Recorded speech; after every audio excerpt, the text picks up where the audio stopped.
against the speakers, singing blow my mind, DJ blow my mind, put my hand to the speakers, singing blow my mind, DJ blow my mind. But anyway, today I'm here to talk about women in digital, and I guess obviously I'm a woman, so I'd like to share my story with you, and I also work in digital. By the way, if you expect to see a PowerPoint, this is not going to happen, because I don't believe in PowerPoints, and I think it's more of Microsoft brainwash and Microsoft conspiracy. So 10 years ago when I graduated, if someone would have told me today that I'd be standing here and talking about digital and Google, it seems very far from me. Because honestly, what I wanted to do back then was to sell ice cream. But here I am, sitting and talking about my passion in my dream company. And that's the journey I wanted to share with you today. So I studied like 90% of the students in Vietnam, doing what everybody does and working on studying what your parents want you to study and working on what is considered successful. And thanks God, my parents didn't want me to become a doctor or a lawyer, since they're Vietnamese as well. So I started my career at Unilever, doing something like fitted with my degree. I worked in marketing. And after 3 years doing marketing, I was very lucky to have a chairman, a visionary leader who believed so much in digital that he decided to create a separate department, a digital department, to support the marketing team. And this is where it all started. It all started on one trip. That was a tipping point in my career, that one travel. And that travel opened my mind because it was in Silicon Valley. I went and I did a Silicon Valley tour, and I visited all the high-tech companies such as Facebook, Yahoo, Microsoft, Apple, and of course, Google. And that trip changed everything. I realized this is it. This is the industry I want to work in, digital. I discovered a passion. And a passion that has driven each of my actions for the past 5 years. So looking backward, I was very lucky. And that's the first thing I learned in my journey. You have to look for something that passionates you. I think we all have to do at one point in our career to go beyond your comfort zone. Go talk to different people. Never stop exploring to find what makes you happy.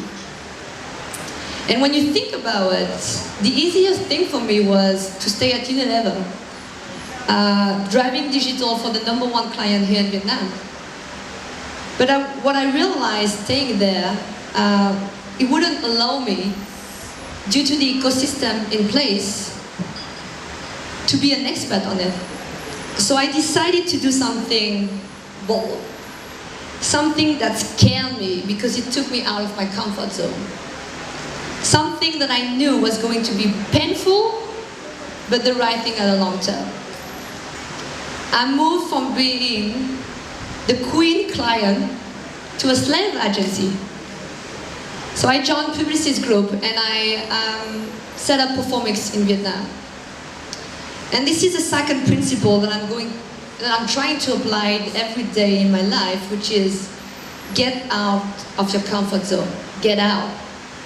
It was painful at a short time, but rewarding at the end. Trust me, in my first 3 months, the agency was very painful. All I wanted to do is to quit and give up. Because imagine, when you used to be on the client side, what you do is you just, write brief on a piece of paper, right? And it stays on a piece of paper. Most of the time it's crap. And When it's good, it's still on a piece of paper. When you're on the agency side, clients doesn't care. They just want to get it done. They don't care how you do it. They just want you to deliver it. So it helped me to understand the role of digital in depth in the media mix. I learned the complete details of a digital planning, implementation, and execution. So believe me, it's easy to stay on your comfort zone. Pushing yourself is not anymore an option. You guys are, for all the entrepreneurs that are here today in the room, you are entering a different business world that I enter. Mine was starting to get connected. Yours is hyper connected. Mine was competitive. Yours is way more competitive. Mine moved quickly. Yours moved even more quickly. But magic happens when you step out of your comfort zone. Like today, I hate speaking in public, but I'm doing it because I feel it's important and it's probably something magical will happen probably tonight. Anyway, and then after that I joined Google. By the way, have you guys heard about the interview process of Google? I can't talk much about it because everything at Google is very confidential, but I want to tell you a funny story about it that happened during my process of interview. Is anyone here tonight working in mobile? Okay, one. So I give you full right to laugh at me when I'm going to tell that story. So I was interviewing to that guy and he asked me, what do you think about jelly bean, the new jelly bean and ice cream sandwich? I look at him and I say, sorry, you meant the new Oreo jelly bean and ice cream sandwich? For people who doesn't know what is ice cream sandwich and jelly bean, is actually the name of the operating system of Android, which at that time I have no fucking clue. I thought it was Oreo though, so. What I wanted to share with you with Google is the thing I share a lot with Google Vision is not to be afraid to fail. So you can't drive your passion if you're not ready to fail, especially in digital. And even a company such as Google, a big corporation, failure is part of the process to success. So when I joined Google, what marked me the most is the first email that I received from Larry Page to all teams saying that it's okay to fail. But if you fail fast. The other value that I share with Google is the belief that digital can change the world. And frankly speaking with you, I thought that it was another big statement, another big vision of corporation has. But when you think about it, on how digital has changed and it's changing the life of people, it's actually very crazy. And I want to share today with you 3 examples. The first one that I have is on education. Imagine everybody can access content. So imagine how can we develop and provide knowledge to everyone, even in remote areas like Vietnam or the rural areas. And for example, 1 in 3 kids can't get to a real secondary school in the world. So imagine if everyone got internet, everyone could have secondary school come to them. The second example that I have is in health. In some part of the world, you have a lot of doctors, and in some other parts, you don't. So how do you bring doctors to the place where there's a need and no doctors? The answer is internet. And the last example that I have is farmers. Everybody could start using better weather data so everyone could enjoy a better harvest. So to provide digital access to everybody in the world, Google launched a project called Project Loon. Here, right up to about 10 kilometers. This is where rain happens, this is where mountains are, and pretty much all aircraft fly down here. Now, here's our little balloon up here. This is right around 20 kilometers. We're actually in the stratosphere. And the stratosphere is different because we tend to have layers of wind that go in very particular directions. And by moving up and down through these different layers, we can steer.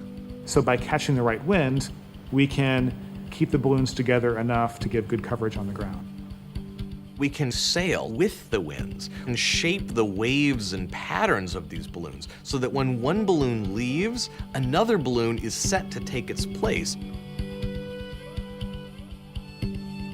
The balloons communicate with specialized internet antennas on the ground.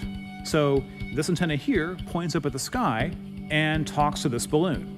And each one of these balloons talks to their neighboring balloons and then back down to the ground station, which is connected to the local internet provider. What this does is it creates a network in the sky. Let's carry on then. We need to get that antenna off.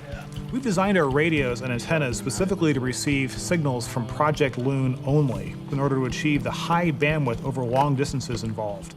If we didn't filter out the other signals, the technology just wouldn't work. I got it. The balloons are completely solar powered, and we control them through Loon Mission Control. All right, I think your plan is great. Do the ascent on 46 and 47. Try it like an hour after float. Yep. Okay, we're gonna be off the ground in a couple minutes. Before we send them up, we talk to air traffic control. We let them know these balloons are on the way up so they know where they are.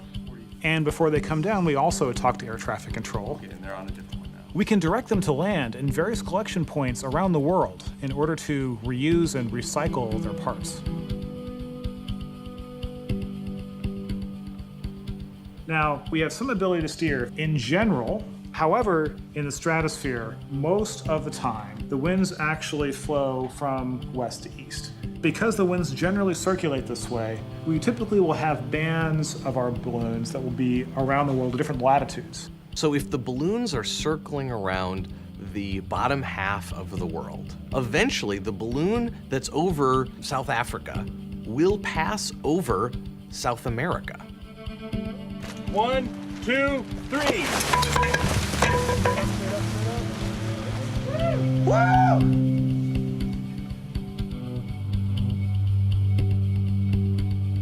We're using the sunlight, we're using the wind, we're using all of these things to build this network in the sky. Project Loon is working to bring the technologies of access to everyone on the planet.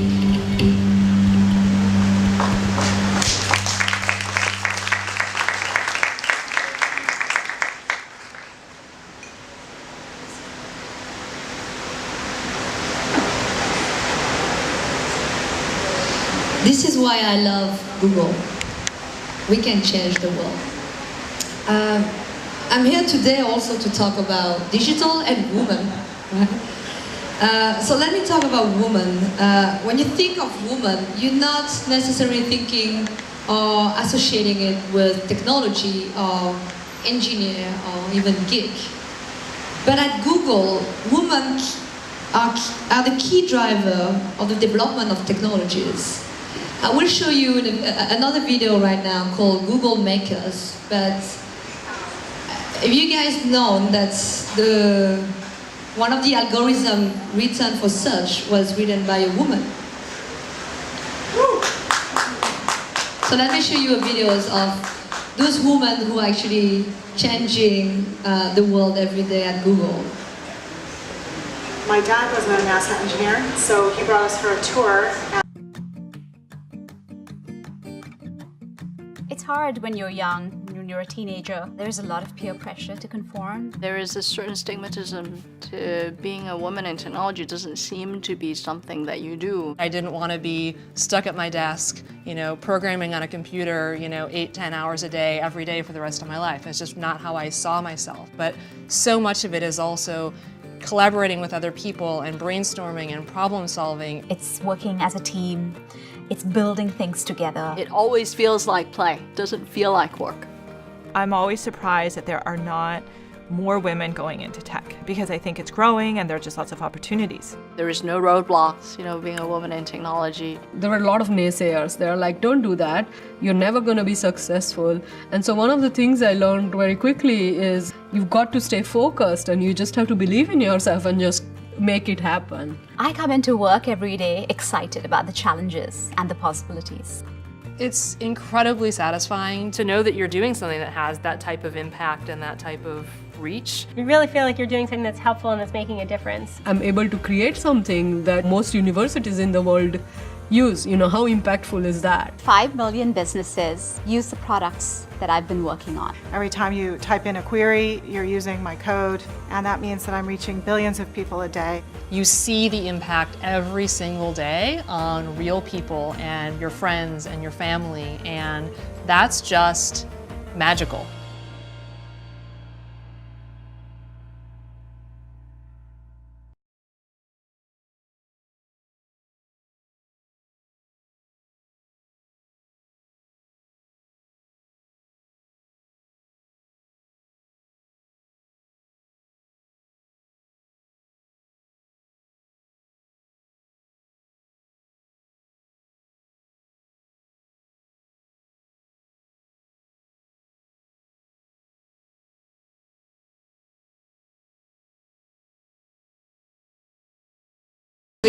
All of us, to push the development of digital and help our community in Vietnam.